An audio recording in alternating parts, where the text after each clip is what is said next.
right, welcome everybody. This is episode 52 of Business on the Block, November 1st, 2023, 4 p.m. East Coast, United States. I guess 401. This week, we're going to be exploring how blockchain nukes the streaming wars.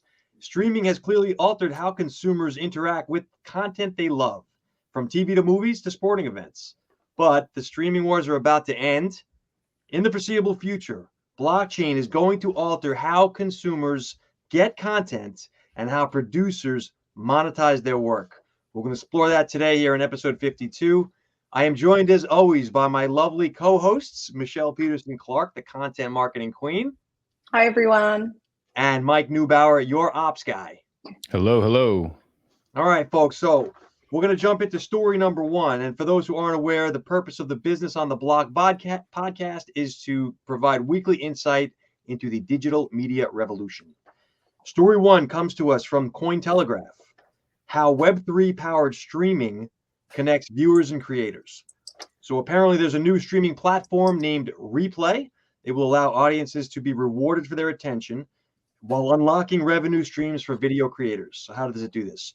They've got a product called Rewarded TV. It's a free streaming service, and you basically, as a viewer, get NFTs that are related to your favorite show, and the creators of that show receive instantaneous payment when the content is watched. So this is basically, the goal is to provide their creators with real-time insight into the video activity, and it gamifies the world of content discovery for the viewers. Interesting concept. We're going to start off commentary here. I think, Michelle, this seems like a content marketing kind of thing. What are your thoughts around what we're doing here with Web3 powered streaming? Clearly, this connects to Bolt Plus and what we're doing here. So we've all got thoughts on this. But we'll start with you. Thanks. Yeah, it does. Obviously, some people, not everybody knows that we stream live on Bolt every week, and then when we're not live, the recordings play of our shows. So we're streaming all of the time on the Bolt Plus platform, and weekly, 8 million televisions around the globe. If you have a Hisense TV and you have the Bolt Plus app on it, then you can see our shows. So our potential audience then is a large amount of people for that. Streaming services are a little bit similar in that there are shows on them. Some of them, not necessarily say Netflix, but there are streaming services where there are live channels going on. So it might be news channels, it might be sport channels. There might be, your favorite game. There might be a game show channel where basically they play stuff. And it's kind of a little bit, isn't it, like a TV network. So, in the old days when you used to tune in at 5 o'clock to watch, Price is Right before the news or something like that, then, it's similar to that. So the services that we have now, like we have Netflix, we have Disney, we have Hulu, we have Paramount, we have, name another 10 different services. And people are getting much more choosy about what it is that they pay for and what it is that they watch. I know a number of people in the last, 12 months or so that have gone, we've had 10 streaming services that we pay every month for, and we watch, 2 shows a week on them. And so they're cancelling a lot of the services because it's a waste of money. So what they're talking about in this article, and the types of things that Bolt Plus are doing, is that people are able to follow streamers or, television shows or, game shows that are on these particular networks. And they are able to interact with the cast, with the people. They are able to give them, shout outs. And, in the case of Bolt, you're able to send them Bolt token as rewards.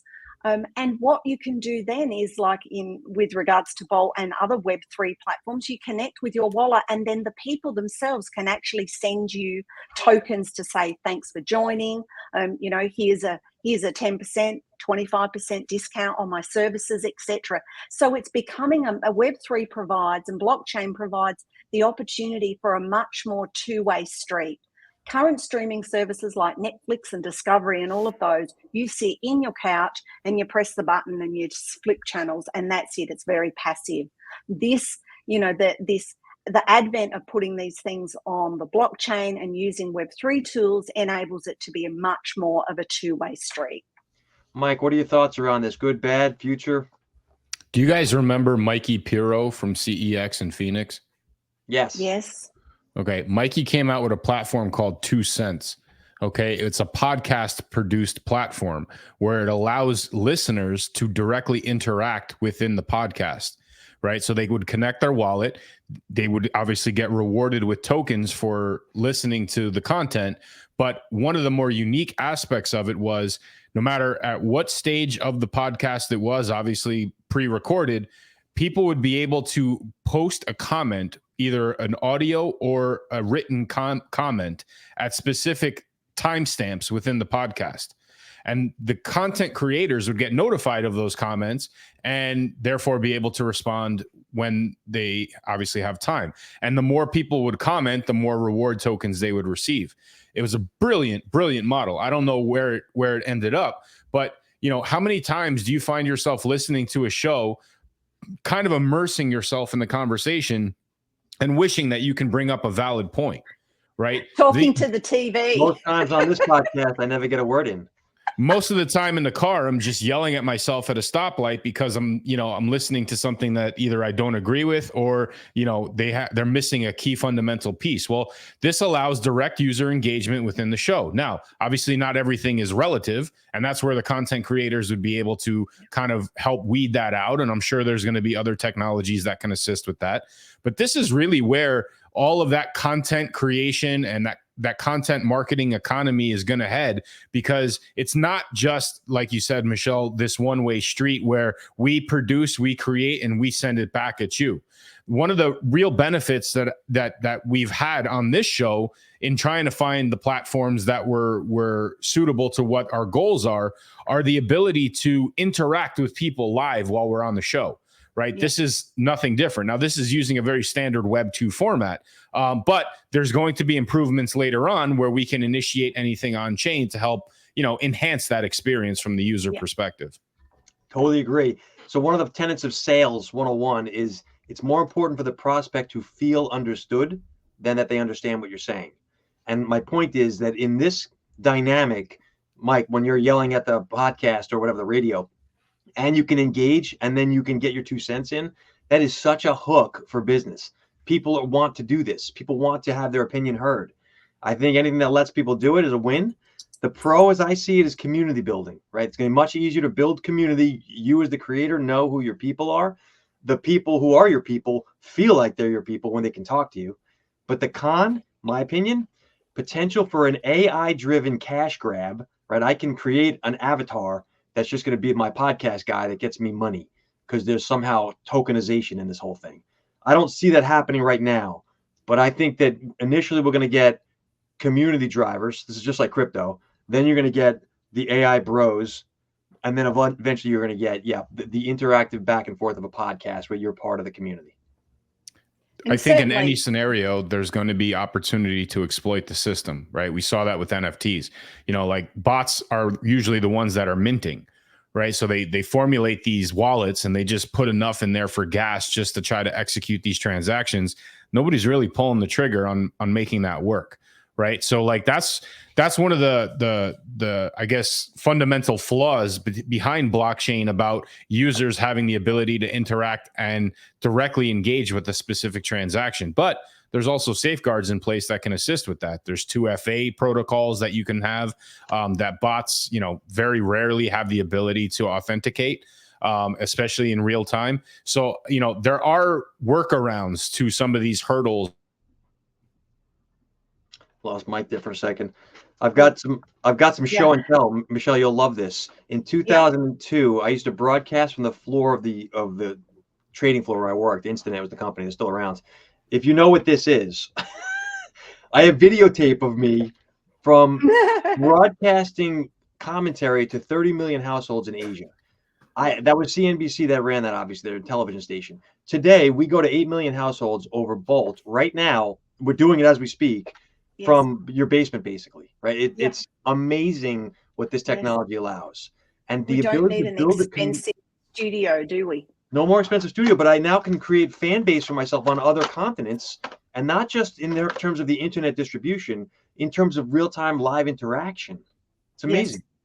Yes. Yeah. Mike, we lost your sound there for a minute. That's why we Yeah, we started lost your talking sound, over Mike. It you. was the highlight of the podcast, but if you want to repeat it. No, I mean, I think it was mostly fluff. So No, I'll let you get a couple words in, Mark. So one of the things I was going to say was that platforms like Bolt Plus allows us is that we can also see our viewers' names. So when people have an account on the app and then they leave comments or they interact with us during the show, and we, we quite often will either talk about what they've said or we respond to them in the typing in the chat. But it also allows us to actually see the names of the people that regularly follow us, that regularly join us, that regularly comment. So by keeping a record of that, for example, as the content creators, as the owners of the program, we could send, you could say to, Linda Ray or Jamal or, one of the guys that turns up every week, you can say after 10 weeks, well, here's an extra special bonus because for 10 weeks in a row, you turned up and watched the show. So there's all those opportunities which you do not get from the standard television streaming format.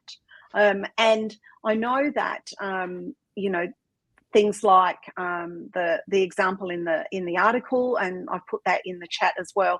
And with regards to Bolt, they're evolving over time and creating more and more content sort of type studio tools for their users. And so as they do that over time, like while we might be in our basement, as you said, Mark, like we will be able to get better and get slicker and get to the point where, I'm going to have to hire hair and makeup people before I go on for the show.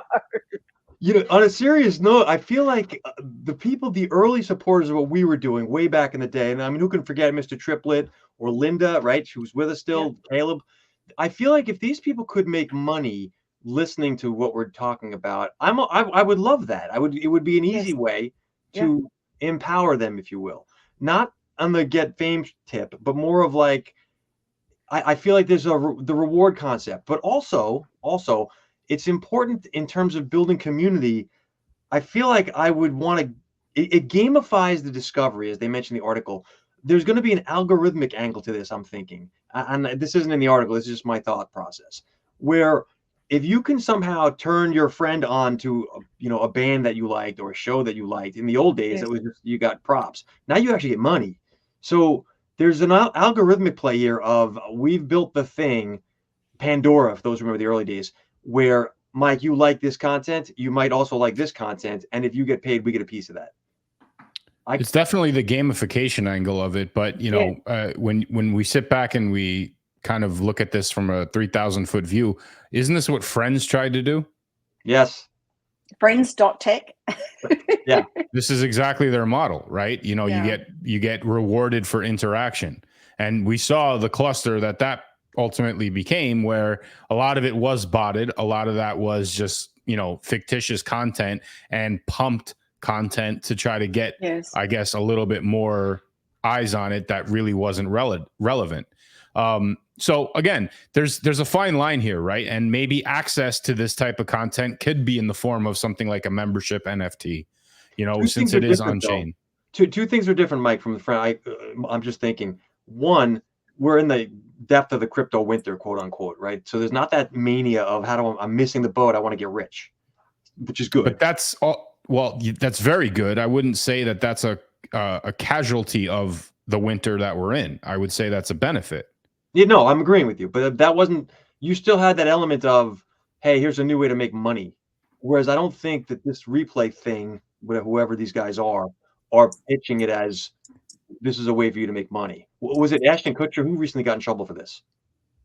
Well, Stoner Cats got busted with, a pump and dump process of, hey, sweep the floor and do these things, because, you know, not only were they sort of pushing the value of the secondary market, but they were also generating revenue from it. Yeah, you can make money from this was kind of the hidden message. Correct. And the minute you say that, now you're starting to cross boundaries between this gamification angle into more of a security angle, right? You're making these accusations and these these promises, and there's no real validity to them other than the hype and FOMO that goes with that.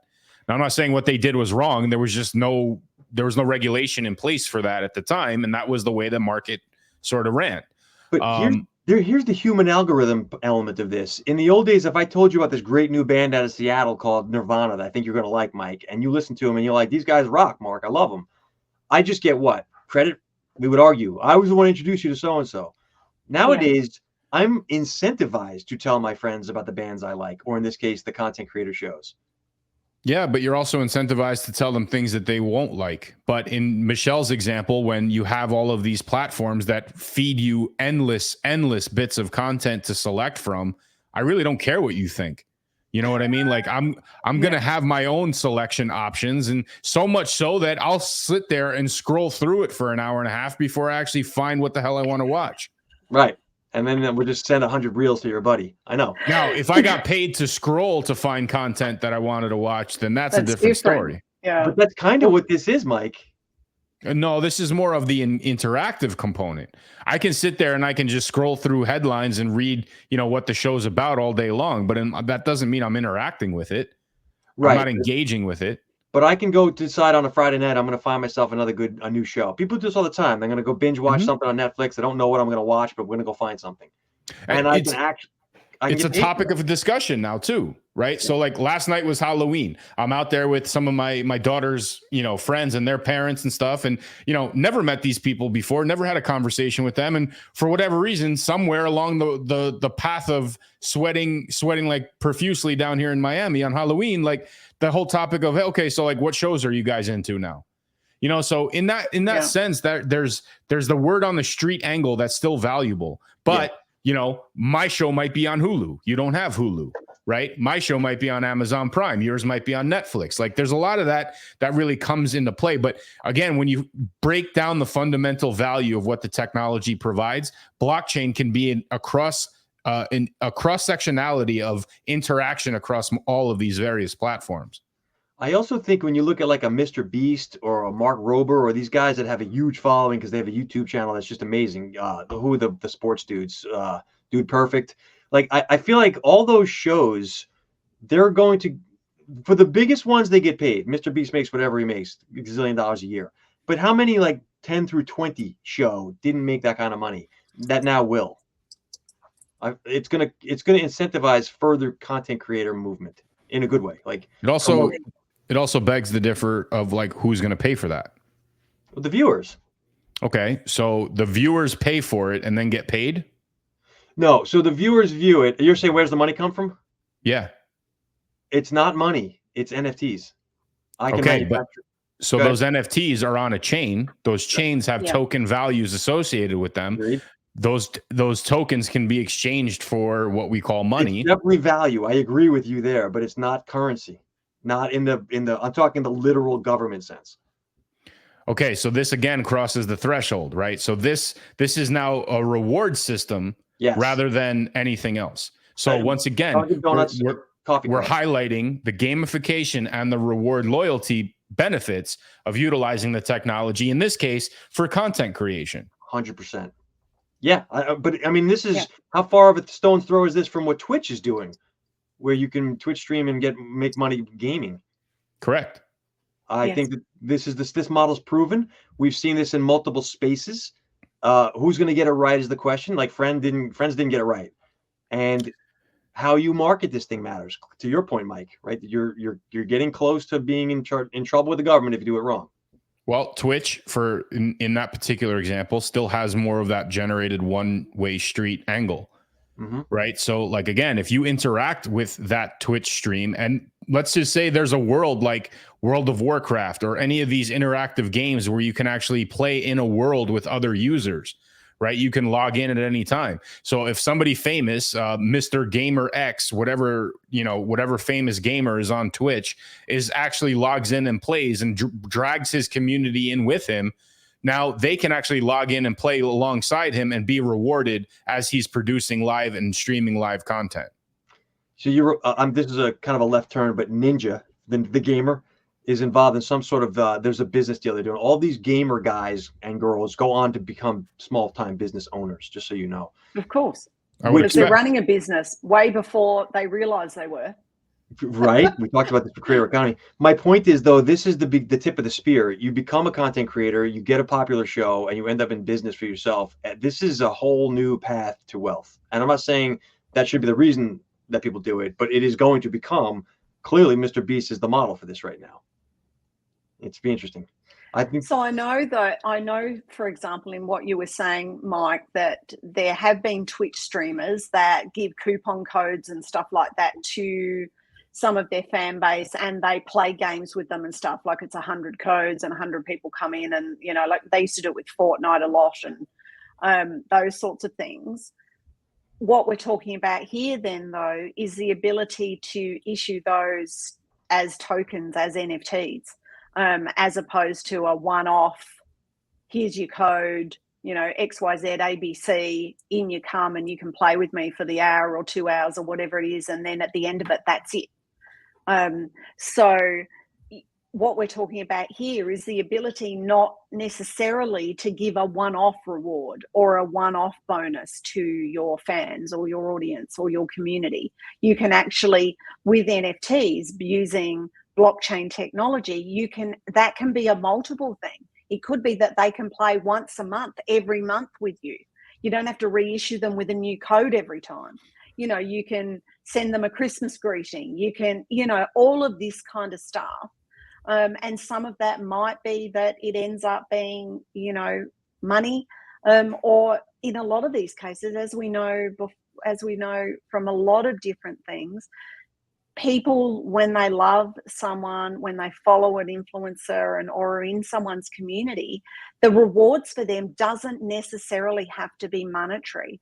It can be experiences, it can be access, it can be discounts for things that the person's involved in. That kind of stuff is also okay too. Michelle, I'm going to prove your point right now. Gary Vaynerchuk, who, as you're familiar with the VeeFriends program, two of the things that the VeeFriends cards will get you, one of them is a bubble hockey game with Gary at his office in New York. You literally play bubble hockey like in the arcade. The other is foosball, it's a little tabletop, football, soccer thing. Yeah. Both of those are silly, but fans will fly from other parts of the country, and he go do it with him. And it is killer social media clips for him. Yeah. So he's getting massive promotional out of this, and they are paying. It's amazing. So but the experience of I played bubble hockey with Gary V is not the reason they're jumping on a plane. No, they're jumping on a plane because they actually get 2 minutes in front of the guy. Right. So he could be like, hey, I'm going to go to the bathroom with the door open, and anybody who wins has the opportunity to talk to me before I'm done. Right. Same concept. Might not be the same concept, but yeah. It might not be the best click content that he can reproduce, but it's the I don't know. You probably get a few clicks for that. Maybe. But the concept of using it as a revenue generating marketing tool is something that we've expressed here on multiple occasions, right? I mean, it's no different from anything that we've just discussed. It's just a different application. Now, one of the things that I feel like we're missing in this conversation is the 2 cents model, where the user actually gets rewarded in the same construct as the content creator. And that's where that two-way street comes into play, right? So let's just say you are gifted one of these membership NFTs, or you earn or you buy one of those NFT memberships in order to play with Dragon Ball X Gamer, whatever he is.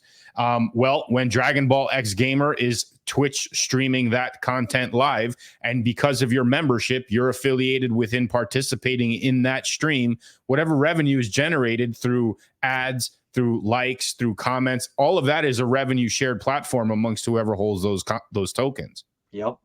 Which, by the way, is your promotional engine. That talk about affiliate marketing. People want, if I know I'm getting a piece of your revenue stream, I'm going to have everyone I know watching it. And again, not to compare it to friends.tech, but this is essentially the Facebook model where I'm trying to accumulate as many thumbs up likes as I can, but the people who also give me the thumbs up are getting rewarded too. And they have that other incentive to engage with my content. This is where I think there'll be another step. This is what Friends.tech didn't get right, is that anyone could just step in and try to make money off of this. I think when there's some sort of gating where the community has a say and who joins the community, it keeps it a community. I don't know what that mechanism looks like, but I think DAO. That's a DAO. That's a good way to put it. Yeah. So that these elements will come together at some point and form a new model here. We're starting to see the pieces. Yeah. All right. I'm going to take us into story number 2, which this is turning into the Business on the Musk podcast. Musk says X payments will eliminate the need for bank accounts by the end of 2024. That is about a year away. Elon Musk has said his app will handle money and securities transactions, although he didn't specifically mention crypto. This is in a company meeting.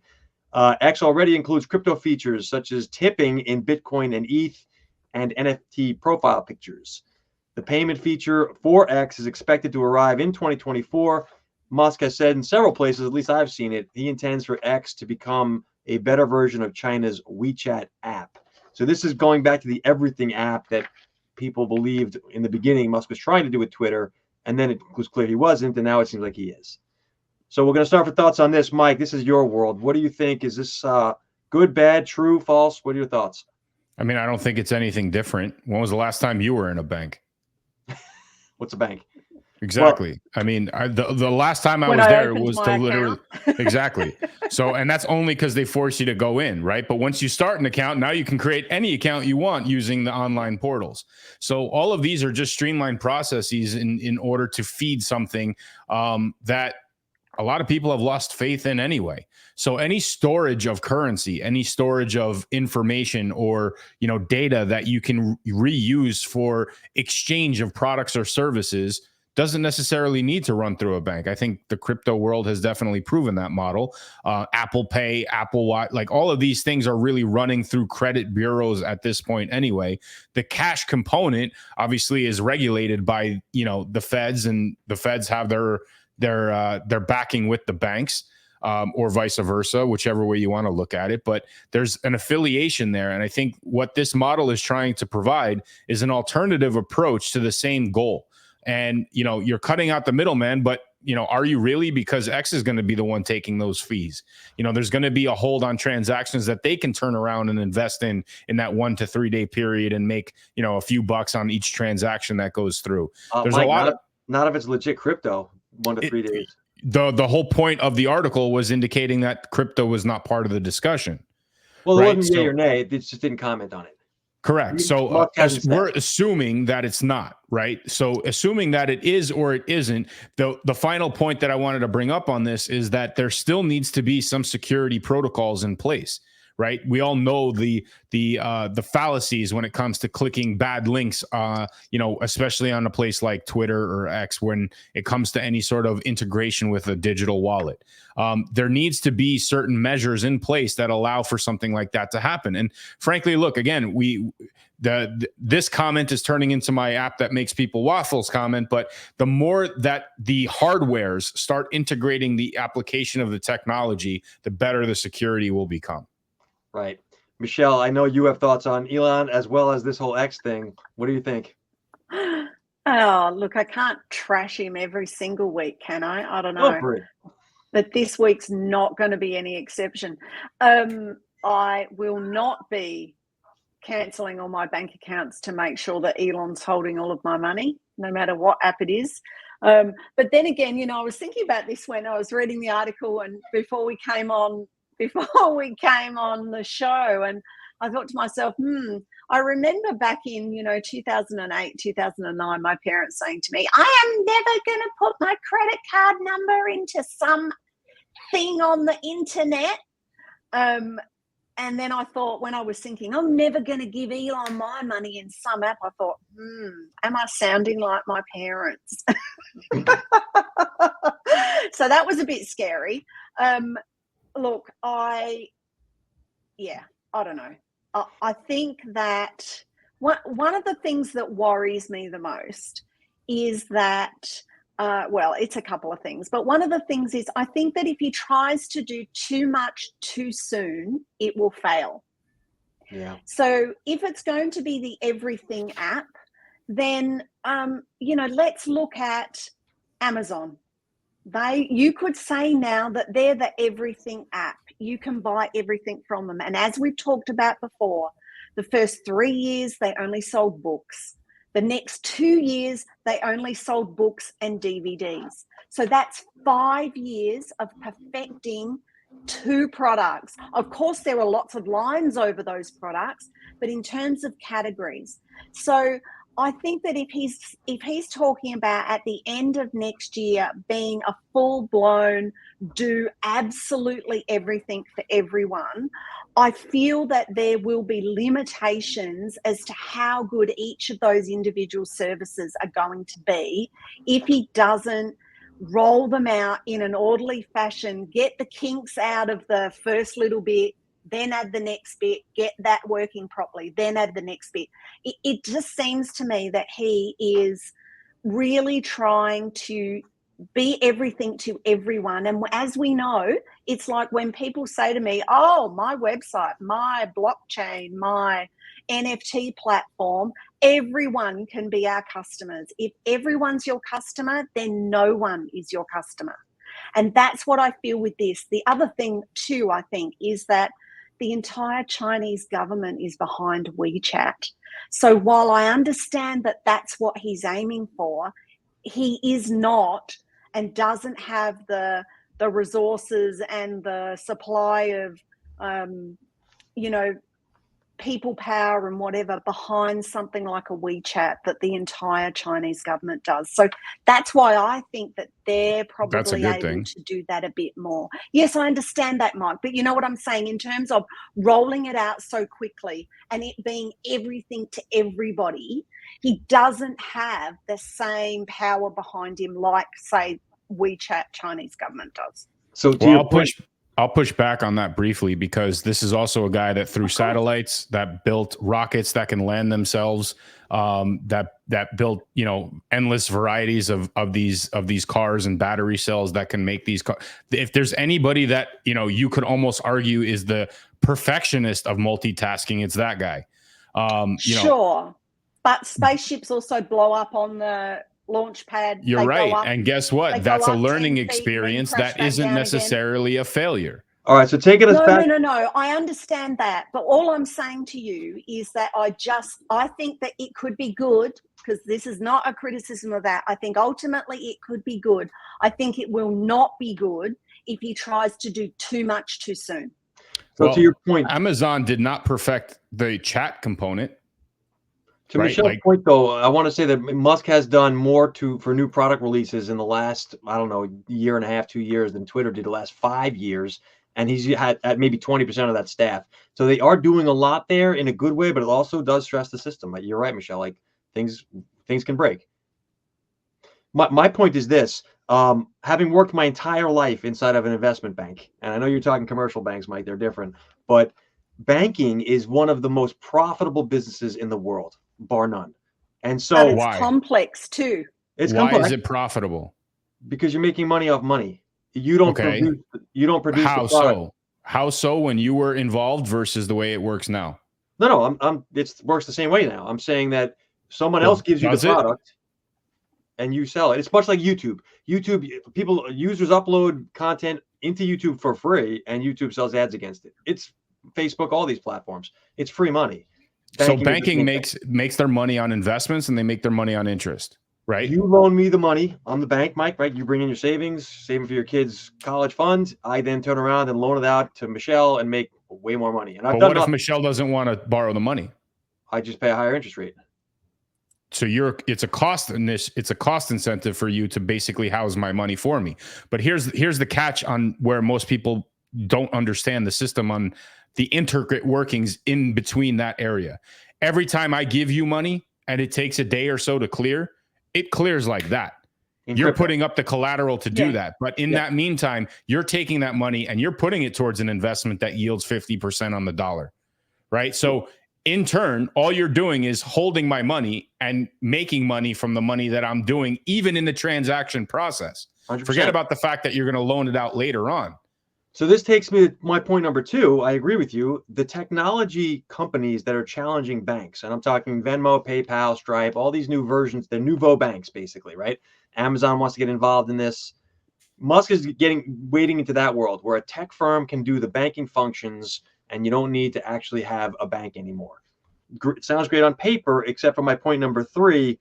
This gets into the crypto, anti-government, anti-crypto thing. Like, you're getting into regulation now where it's not about the tech, it's about the government and how they want to run things. And Musk is already not the most popular guy in the circles around Washington, D.C. So I don't have any doubt about the man. I think the tech is proven. The business model is profitable. Everything aligns. I'm curious. I left Wall Street because I didn't want to be involved in that world anymore. Musk is going back into that. Like, increasingly, our stories in the media stuff that we focus on involves the crypto money end of it, from last story included. I think that Musk is going to have problems with the regulatory side of this. They don't like this guy, and if they can find some reason to stymie him, they will. And he doesn't like having his hands tied by that type of stuff.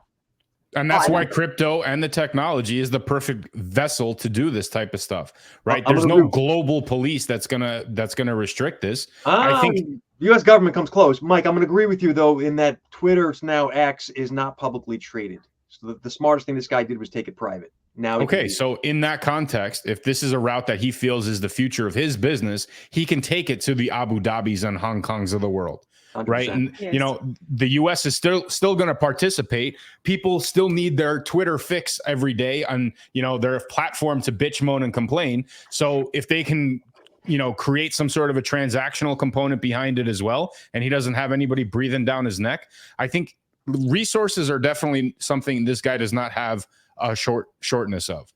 Right. And if he can separate himself as an entrepreneur, as somebody who doesn't need to rely on government backing or intervention, he's winning.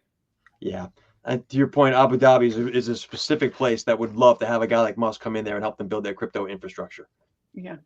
Now, especially if that's the payment model, especially if that's the payment method that he's referring to. Yeah.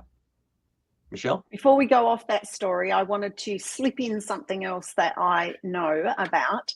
The third to last paragraph, Elon talks about, it says that, X is seeing monster numbers regarding usage, impressions, posts, and all of that sort of stuff. So Axio just recently released a report about usage and all of that sort of stuff on Twitter and X. Basically, downloads of the app fell 38% in the last year since Elon took over. So this is kind of because if people don't know, he took over about 12 months ago, last week, I think it was. So mobile downloads in the US fell 57% so, like in that sort of sense, not as many people are downloading the app. So that sort of numbers are falling for him. Usage decreased. Monthly active Android users fell 14.6%.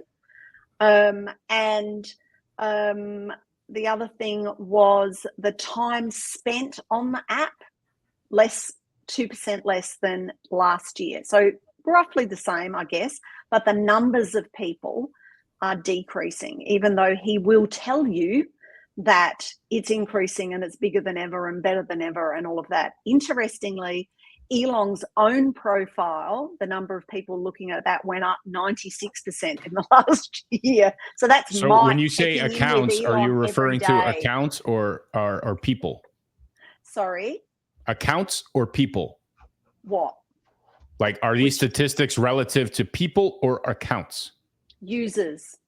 Yes. Users. Okay. So that could mean a multitude of amazing things. Number one, it's weeding out the system. Number two, people are not necessarily buried in this thing all day long, which means that societally, wonderful, all good things. you know, again, how much interaction he gets on the platform, I like, these are numbers that he's obviously going to hype as part of a business ownership for it. Is it making his money back? No. And we all know the reasons why behind that. But you know, there's a massive effort that has to go into transforming the model on exactly what it was to what he expects it to be. I mean, he was just on the largest podcast in the world 100 times over explaining all of this. So, yeah, I mean, I encourage you, listen to what Rogan asked him and why he did what he did and what his purpose behind this acquisition really involved, because it's very insightful and it goes well beyond anything that we've, you know, discussed from a technology perspective. His responses to that, whether they're, you know, Hallmark card-esque or whatever, they're really based around where he feels the world has been versus where it should be going. And if he has the ability to help navigate the waters towards something that he feels is beneficial, great. I'm going to add my 2 cents, and I want to get to the next story because there's something important at the end of this. I don't think this is an anomaly. I think we're seeing the beginnings of the long tail of the internet exerting itself. Musk will eventually have on X only the people that want to see X's point of view and Musk specifically, as opposed to say Threads, which I'm exaggerating this for effect here, but let's just say Threads ends up as the far left, X ends up as the far right. You're going to have your niche of people that you want to see stuff with in that little circle. LinkedIn becomes the creator economy thing. Instagram is booty shorts, girls, like all that stuff plays itself out as the platforms become what they really are.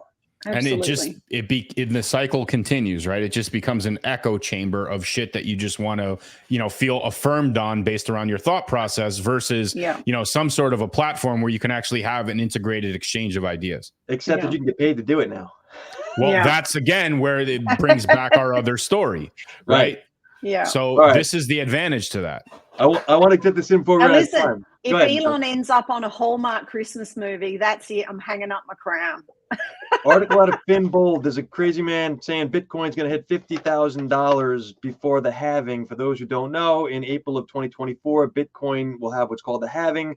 It is the amount of Bitcoins that are released for mining blocks gets cut in half. Instead of 6 every 10 minutes, it'll be 3 every 10 minutes. Ballpark.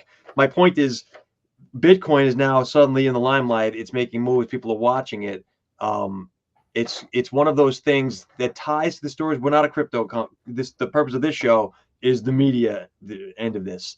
But because it's got the crypto element now, increasingly it seems, people are starting to. I wonder if these are signs at the end of the crypto winter, beginning green shoots. All right. The final story, though, is President. I was just going to say for people who need to understand English, it's a halving, not a halving. Sorry. Adidas. I mean, I think it's important to expand on that a little bit. Go ahead, Mike. The accusation that this is the beginning of the next wave, I think, is a little premature. I think that Bitcoin in its history has been sort of a revolutionary guard in the way that crypto has evolved and the trends and the waves of where it moves. Crypto's up, most others are up. Crypto's down, most others are down. I think that the benefit to this, though, is where the world is and the high intensity that the world is at right now, where, you know, institutional trust is at its all-time low. This ultimately could become something bigger than, you know, just a halving event, right? So what I mean by that is, like, you know, if these platforms are starting to integrate exchange of these tokens with ease, and if there is the ability to onboard people using hardware versus, you know, digital wallets, and, you know, and having that integrated within devices that everybody has and is accustomed to currently, this is going to become more mainstream than simply, you know, a crypto bro fad talking point. Yeah, I don't disagree with that, Mike. And I wasn't trying to assert anything. I just think that Bitcoin's price is stirring and people are noticing it. And concurrently, to your point, the world is tearing itself apart right now, and trust in government money is also a part of this conversation. But I don't want to get into that. I just know that it's interesting to see with these. We're seeing more and more trend-wise systems that are built on blockchain, which inherently have a crypto attached to them, right? That's how they work. We're seeing more of these use cases that are actually interesting and profitable in many cases. And so the powering element of the crypto piece of this is starting to be responsive. Now, that may not be related. This could be just me wanting to see these things, but something's different right now than say it was 6 months ago. Sure. I mean, those of us that have previously been share traders, if you look at the Bitcoin chart, if it breaks 30, then 45 and up to 50 is the next stop. So Right. it's The got to final break story through 30 though. I wanted to take us to before we run out of time, because I know, Mike, you had mentioned this as well. In America, President Joe Biden has signed an executive order to oversee the investment in AI. So NBC News over here is basically reporting, and I won't give you the whole story because there's lots out there, but the American government wants to have a tighter look at how AI is being developed, used, how people are deploying it. This has to do with regulations, obviously, ultimately, and it's not clear yet what that means. Like, we haven't seen what this isn't a law per se. It is an executive order, is basically the president assigning a work group to figure out what's the best way to handle this thing. And so it's the beginnings of government taking a stand on AI, which is clearly going to have an impact on blockchain. It will impact the businesses being built around the space. I think it's interesting. But Mike, you raised this article as well, so I'd love to get your thoughts first. So, first of all, the most powerful president in history will be the one that George Washington? the one that will, meaning it hasn't come yet. Sorry. The most powerful president in history, or at least in this country, will be the one who decides that he does not have the authority to issue what is known as executive orders. So I think rescinding power is a strength of power. He might be a she, by the way. For those who don't know, whatever it may be. For the non-Americans, there's a debate inside the United States as to what is the extent and power of an executive order of a president. But Mike, I'm with you. We'll get to your point on when it gets to AI, this is merely a strategy that is imposed, and left, right, doesn't matter. It is a strategy based around fear, right? It is a fear process that is allowing governments to start monitoring or regulating the ability to fact check people in real time, for artificial intelligent resources to combat a narrative that is trying to be promoted. It doesn't matter your affiliation. Everybody knows the reputation that politicians have, right? It's all predicated on I'm the best, and you can't do anything without me. Well, if AI is an instant threat to that, something similar to what Google is, the only way to do that is to control whatever narrative is expressed using AI. So the one challenge that I have with this executive order in this is that government is not intelligent, and it is totally artificial, right? So the AI component of this is kind of unique. But I think ultimately it's just, the powers that be creating these issues or orders to protect the powers that be. It has no other purpose. So a lot of voices, Paul Retzer, Marketing AI Institute, you've got people around the space are all talking about Sam Altman, right? There needs to be some form of regulation on AI, something. I'm not saying pro or I don't know the details, but the consensus is it's a potentially dangerous thing that should at least have a set of guidelines around what we're doing as we develop it as a species. It's not necessarily an American thing. To your point, Mike, I agree with you. There is an element of control is always a factor when you're dealing in any government, American or otherwise. So I have a question, just generalities. Why is it every time we talk about regulations, government has to step in as the regulators? Well, that's who traditionally regulates the laws of any land. I understand that, but we're living in a decentralized system now, right? This technology that we discuss. What are you talking about? We live inside of a political country. Everything we discuss on this show is relative to a migration to a decentralized platform. Yes, 100%. Okay. I got you back all the way, but right now we're not there yet. I understand that, but the only way that we could get there is if we keep the foot on the gas in this direction, right? AI, for all of the great things and all of the dangerous things that are associated with it, ending up in the government's hands where they have literally destroyed everything that they touch, is definitely not a good idea. It's not a good idea to regulate that either. You're walking down off the ledge here. Mike, I don't disagree with you. And I think that the quote unquote regulation is always the red herring, right? There's always going to be, it's about control. However, And I'm not arguing for regulation. I think AI is the cool thing right now, and it's pretty neat what you can do with it, and it's going to bolster businesses like the blockchain industry. But I'm not, until I see the details, I'm taking a wait and see approach. I don't like the idea of the government regulating anything. I mean, I'm a capitalist, 30 years, right?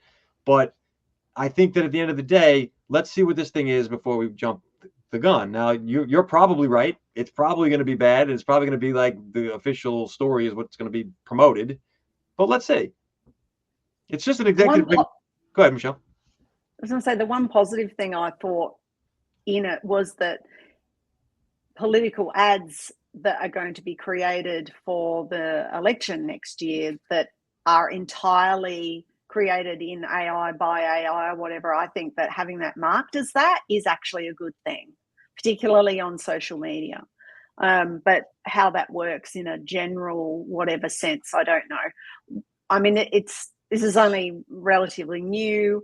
The implications of it, you know, like, I mean, the other thing too is they actually have to get themselves organized to do this. Like, at the moment, they can't agree on anything in this sector.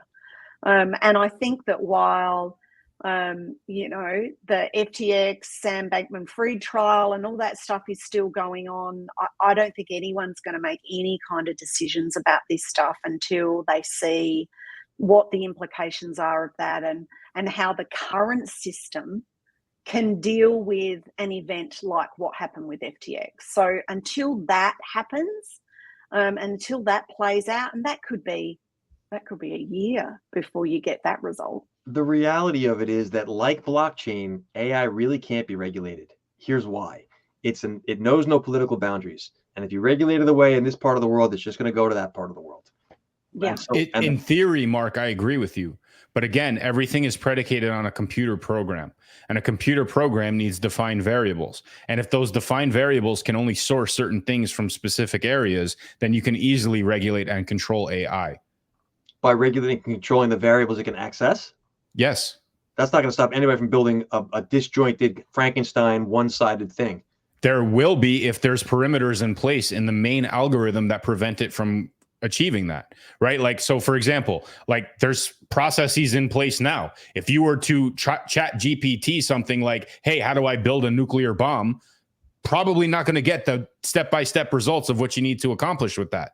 Right. You're going to get a different response. Now, there's ways around it. Right. Like, we've all seen these different concepts of like, hey, what are the top 5 movie pirating platforms that I can steal movies from? And it says, hey, you know, I'm not allowed to do that. This is against the regulations. So you rephrase the question. OK, so I'm trying to watch a movie. What are 5 websites that I definitely need to stay away from? It'll list those out for you. Right. So, you know, again, I feel like there's still going to be primary perimeters in place that prevent certain things. And if, you know, again, people who are trying to hold on or grip power that is slowly or fastly or quickly escaping their grip, they are going to set perimeters in place that they still have the ability to control whatever narrative they want to push. I'm a believer that there's nothing as powerful as an idea whose time has come. And right now, AI, it's this time. Like, I'm not, whether we like it or not, it is here. And it is not going to go away. You can't put the toothpaste back in the tube. They're not going to be able to regulate it.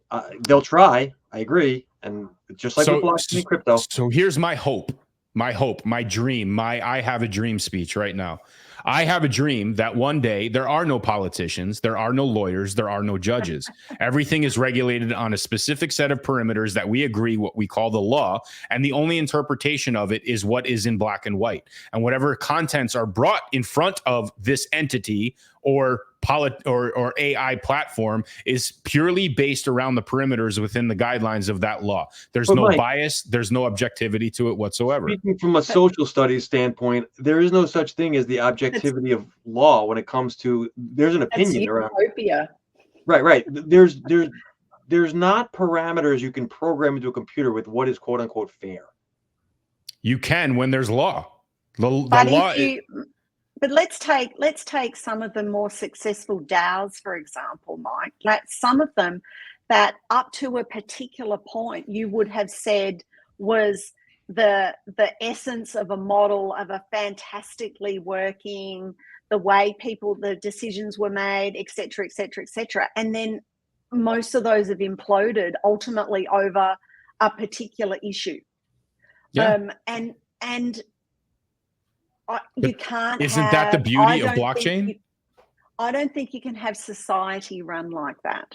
It totally does right now. We see that wedge driven deeper and deeper in this country specifically. But ultimately, if you're not a fan of where the DAO is going, you, as the owner of the asset and access to that DAO, can sell it and leave. There's nothing stopping you from doing that. If I'm living in a society where, in order to interact and be not controlled per se, but in order to be able to transact or interact within that society, if I'm not in it anymore, I can't do that. So when I leave, where do I go? Well, ask everybody that left California over the last 3 years. They go to Texas. Florida. Getting us closer to the theme of the show, I think that we're seeing some things now for the first time that we hadn't been seeing previous. Blockchain is being used in new ways in the media, right? This is not just a one-off company. Bolt is doing it. These guys, Replay, are doing it. There's a lot of companies now that are starting to try this out as a business model. I think crypto is in motion, for good or for bad. It's doing something different than it was a couple of months ago. You've got Elon's trying to build his Frankenstein over there, and that will continue. But I really think that it's the digital media space is suddenly doing stuff, and it's worth paying attention to. Whereas for a long time in the Web 2 world, especially in social media, it really was the same thing for 20 years. Cookie cutter. Right. So when Threads rolled out, you guys remember, everyone was like, oh, cool, something new. We all rushed to the platform. It was the same old, same old. I called it. You did call it right here. This And guy. It's not dead, though. It's dead. not. It is not. There will always be people that use MySpace. It's somewhere, somehow. Right. It's not that it's dead. It's that it's the same thing. What Musk is trying to build is something different. What Bolt is doing is different. What these guys Replay want to do is different. There's different things now. Yeah. And the media space, quite frankly, is grappling. How do we handle that? The streaming wars, that can't continue forever. They're thinking the old cable TV model of we'll have packages and you get these movies under this one or that. When all of a sudden the people making the movies can just say, I'm going to opt out of that and get paid directly. Well, think about, even major films now. They're in theaters for 5 minutes before they're available for purchase or rent on some of these streaming platforms. Mike, you have a young son. Do you really believe he's going to go to a movie theater when he's our age? I mean, I would hope so. I would hope so, just in the sense of being able to disconnect from the isolation bubble that all this distraction has around him, and be able to focus on something for an hour that isn't, that doesn't have the distractions of anything outside. He's going to step into your corner Zuckerberg booth in your house, and he's going to get distracted in there. It's very possible that he just watches the movie that way. Right. So, all of these are definite possible. Like, we're seeing that with sporting events too. They set up these 360 cameras at a seat. So like, one company will buy season tickets in an arena, set up a 360-degree camera, and have people go in VR and stream and literally be like they're watching the basketball game. I can't understand why that didn't happen sooner. It's a way for you to magnify the number of seats you have can become infinity. Correct. The thing with that, the reason why it didn't happen sooner necessarily is ultimately, and we talk about this all the time, experiences are what people want. People go, like I go to AFL football games with other people that support my team, sit in the section with people that support my team, because I feel part of that community. And that's why I go there. Sure, I can watch the game from here in England on the television. It's not the same as being there in person.